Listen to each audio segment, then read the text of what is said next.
राधे राधे बंधुओं। हम लोग श्रीमद् भगवद गीता यथारूप पेज भूमिका हम लोग कंटिन्यू करते हैं। तो आइए भगवद गीता यथारूप को ग्रहण करते हैं और कंटिन्यू इसे अपने नियमित जीवन में इसका ग्रहण करते हैं। हम लोग कहाँ थे बंधुओं? हाँ, कार्यकलाप अनादि। वह संयोग से अनेक कार्यकलाप होते हैं जो कर्म कहलाते हैं। ये कार्यकलाप काल से चले आ रहे हैं और हम सभी अपने कार्यकलाप कर्मों के फल स्वरूप सुख या दुख भोग रहे हैं। उदाहरण मान ले कि मैं व्यापारी हूँ। मैंने बुद्धि के बल पर कठोर श्रम किया और बहुत संपत्ति संचित कर ली। तब मैं संपत्ति के सुख का भोक्ता हूँ। किंतु यदि मान ले कि व्यापारी में हानि मेरा सब धन जाता रहा तो मैं दुख का भोक्ता हूँ। इसी प्रकार जीवन के प्रत्येक क्षेत्र में हम अपने कर्म फल के सुख को भोगते हैं या उसका कष्ट उठाते हैं। यह कर्म कहलाता है। ईश्वर, जीव, प्रकृति, काल तथा कर्म, इन सब की व्याख्या भगवद गीता में है। इन पांच में से ईश्वर, जीव, प्रकृति तथा काल साक्षात शाश्वत है। प्रकृति की अभिव्यक्ति अस्थायी हो सकती है,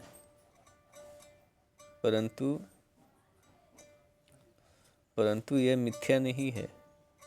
कोई दार्शनिक कहते हैं कि प्रकृति की अभिव्यक्ति मिथ्या है, लेकिन भागवत गीता या वैष्णव के दर्शन के अनुसार ऐसा नहीं है।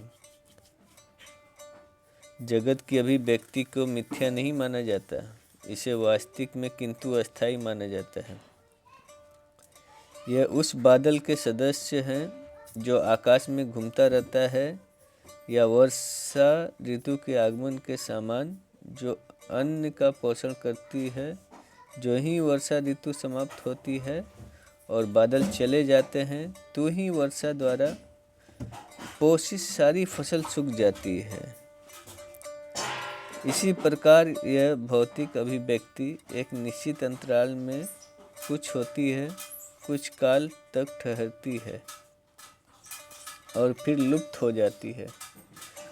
प्रकृति इसी रूप में कार्यशील है, लेकिन यह चक्र नियंत्रण चलता रहता है।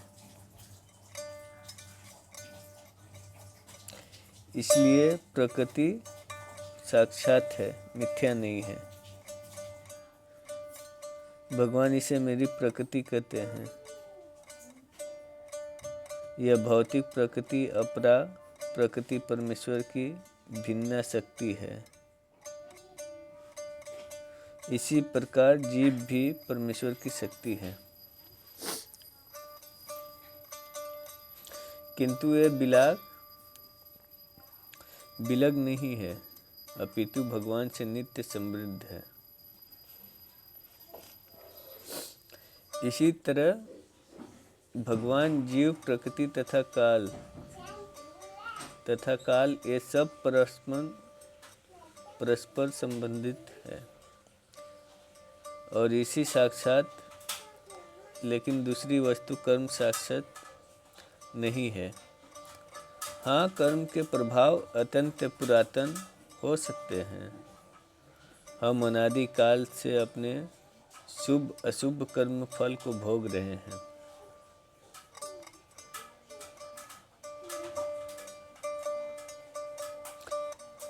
किंतु साथ ही हम अपने कर्मों के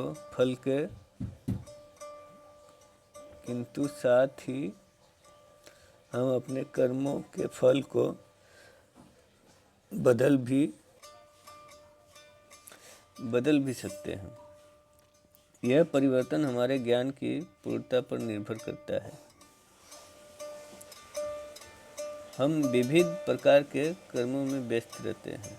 निसंदेह हम यह नहीं जानते कि किस प्रकार के कर्म को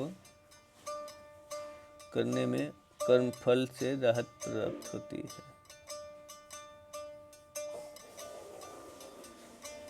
लेकिन भगवद गीता में इसका भी वर्णन हुआ है। ईश्वर अर्थात परम ईश्वर की स्थिति परम चेतना स्वरूप है। जीव भी ईश्वर के अंश होने के कारण चेतन है।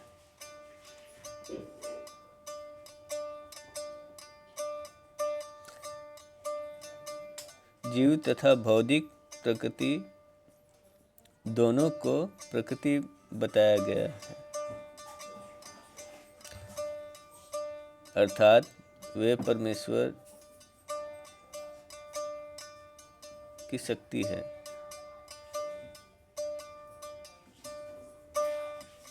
किंतु इन दोनों में से केवल जीव चेतन है, दूसरी प्रकृति चेतन नहीं है।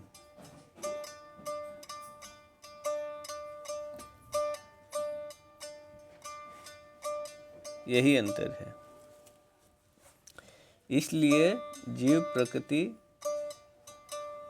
परा या उत्कृष्ट कहलाती है, क्योंकि जीव भगवान जैसी चेतना से युक्त है। लेकिन भगवान की चेतना तो परम है और किसी किसी को यह नहीं करना चाहिए। जीव भी परम चेतन है। जीव कभी भी, यहाँ तक कि अपनी सिद्ध अवस्था में भी परम चेतना नहीं हो सकता है। यह सिद्धांत भ्रामक है कि जीव परम चेतना हो सकता है। यह चेतन तो हो सकता है, लेकिन पूर्ण या परम चेतन नहीं, परम चेतन नहीं। जीव ईश्वर अंतर भगवद गीता के 13वें अध्याय में बताया जाएगा। ईश्वर क्षेत्रगत व चैतन्य है, जैसा कि जीव भी है, लेकिन जीव केवल अपने शरीर के प्रति सचेत रहता है, जबकि भगवान समस्त शरीरों के प्रति सचेत रहते हैं। प्रत्येक जीव के हृदय में वास करते हैं। अतः एवं वह जीव विशेष मानसिक गतिशीलता से प्रचित रहते हैं। हमें यह नहीं भूलना चाहिए, यह भी बताया गया है कि परमात्मा प्रत्येक जीव के हृदय में या ईश्वर नियंत्रण के रूप में वास कर रहे हैं।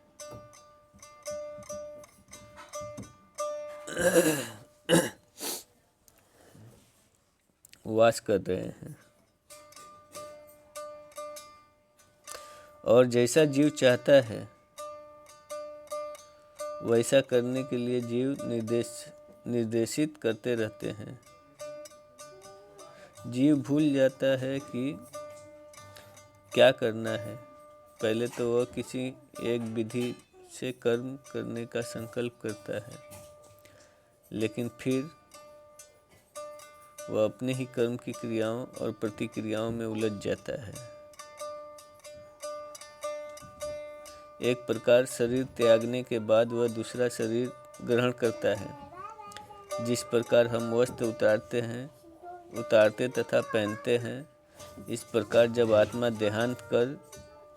देहांतरण कर जाता है, अतः उसे अपने विगत पूर्वकृत कर्मों का फल भोगना पड़ता है। ये कार्यकलाप तभी बदल सकते हैं जब जीव संतो गुण में स्थित हो। तो बंधुओं, हम अपनी वाणी को यहीं पे विराम देते हैं। अगर वीडियो अच्छी लगे तो शेयर करें, चैनल को सब्सक्राइब कर लें।